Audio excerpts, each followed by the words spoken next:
बच्चों, कैसे हो आप सब? मैं आशा करती हूँ आप सब बहुत ही अच्छे और स्वस्थ होंगे। तो बच्चों, आज की कक्षा में हम शुरू करने वाले हमारा अध्याय नंबर 11 है। इसका नाम है पर्यायवाची शब्द यानी कि साइनोनिम्स। ठीक है, तो चलिए बच्चों शुरू करते हैं हमारा ये नया अध्याय। बच्चों से हमने पिछली कक्षा में जो जो किया था, क्या आप सभी उसका अभ्यास करते जा रहे हैं? बताइए। मैं आशा करती हूँ कि आप सभी बच्चे उसका बहुत अच्छे से अभ्यास करते जा रहे होंगे। ठीक है ना? चलिए बच्चों, आइए अब हम शुरू करते हैं हमारा ये नया अध्याय पर्यायवाची शब्द। ठीक है, आइए सबसे पहले हम पर्यायवाची शब्द की परिभाषा देख लेते हैं कि ये क्या होता है। देखिए बच्चों, समान अर्थ बताने वाले शब्दों को पर्यायवाची शब्द कहते हैं। बच्चों समझ आए? देखिए, कई ऐसे शब्द होते हैं जिनका एक ही अर्थ होता है।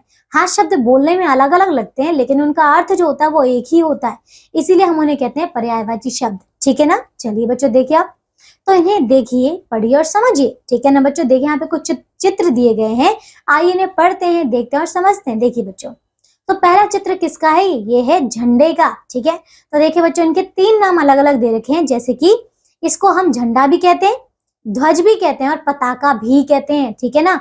आपने देखिए कई सारे जो हमारे पहले के मतलब जो फिल्में हैं, कई सारे नाटक है, उनमें आपने सुना होगा। ठीक है ना? जो राजा महाराजा भगवान के जो नाटक है ना, उनमें आपने उनका जो भी झंडा होता है ना, उनको आप पताका ही सुनते हुए पाते हैं, है ना?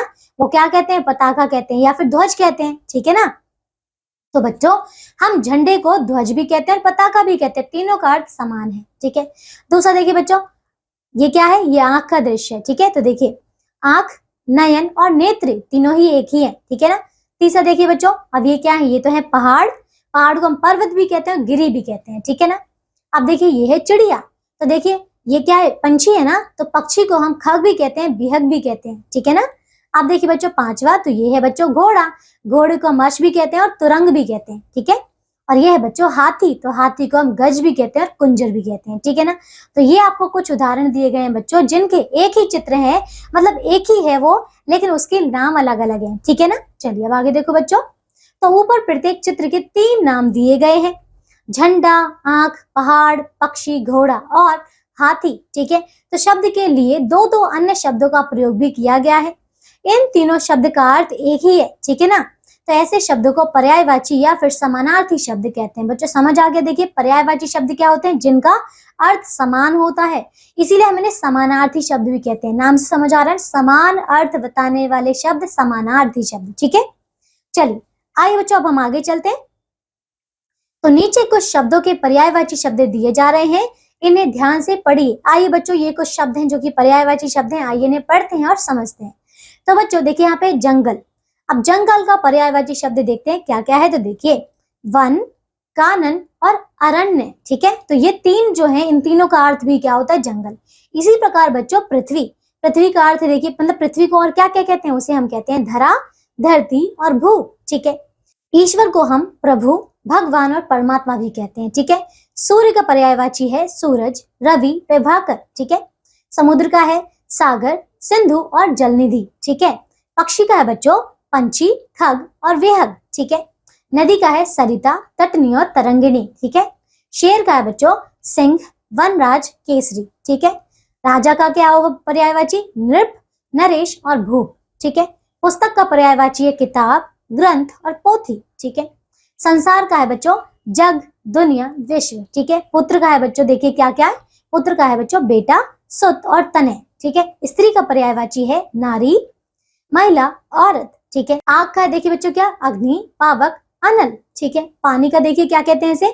जल, नीर और वारी। ठीक है, गुरु का देखिए आचार्य, शिक्षक और अध्यापक। ठीक है, माँ का देखिए माता, जननी, अम्बा। ठीक है, तालाब का पर्यायवाची है सरोवर, जलाशय, ताल। ठीक है, दिन का पर्यायवाची दिवस, वासर और वार। ठीक है, घर का देखिए गृह, सदन और भवन। ठीक है, सांप का होगा बच्चों सर्प, नाग और विषधर। ठीक है, कपड़ा का होगा वस्त्र, पट और वसन। ठीक है, सोना का होगा बच्चों देखिए स्वर्ण, हेम और कनक। ठीक है, आदमी का होगा मनुष्य, नर, मानव। ठीक है, वृक्ष का होगा बच्चों पेड़, बिटप और तरु। ठीक है ना? चलिए बच्चों, तो देखिए ये अध्याय हमारा पूरा हो चुका है। हमने यहाँ पे कई सारे पर्यायवाची शब्द देख लिए हैं। अब बच्चों आप कुछ भी अगर पढ़ेंगे, कोई दूसरी किताब हो, कोई कैसी भी किताब हो, अगर इनमें आप इन सभी शब्दों का प्रयोग देखेंगे तो बच्चों आप डरिएगा नहीं। ठीक है, क्योंकि आप जानते होंगे कि इसका अर्थ जो है कुछ और ही होता है। समझ आ गए बच्चों कि अगर आपका देखिए सांप की जगह पे अगर सर्प लिखा हो या फिर नाग लिखा हो या विषधर लिखा हो तो समझ जाना कि वो सांप ही है, ठीक है। या फिर माँ की जगह पे अगर वहां पे जननी लिखा हो, माता लिखा हो, अम्बा लिखा हो तो समझ जाना बच्चों कि वो माँ के बारे में ही बात हो रही है, ठीक है ना। चलिए तो देखिए हमने यहाँ पे बहुत सारे पर्यायवाची शब्द देख लिए हैं। आइए बच्चों अब हम इसका एक बार दोहरा लेते हैं कि हमने इस पाठ में क्या क्या सीखा है, ठीक है। आइए तो बच्चों समान अर्थ बताने वाले शब्दों को पर्यायवाची शब्द कहते हैं। पर्यायवाची शब्दों को समानार्थी शब्द भी कहते हैं, ठीक है बच्चों, समझ आ गया। तो चलिए तो मैं आशा करती हूँ अब आपको यहाँ पे पर्यायवाची शब्द बहुत अच्छे से आ गए होंगे, ठीक है। चलिए बच्चों इसके अंतिम में आपको अभ्यास प्रश्न दिए गए हैं, आप सभी बच्चे अभ्यास प्रश्नोत्तर पूरे पूरे करेंगे, ठीक है ना। चलिए अब हम मिलेंगे एक नई कक्षा में ऐसे ही नए अध्याय के साथ, तब तक के लिए आप सब अपना ध्यान रखिए और स्वस्थ रहिए। बाय बच्चों।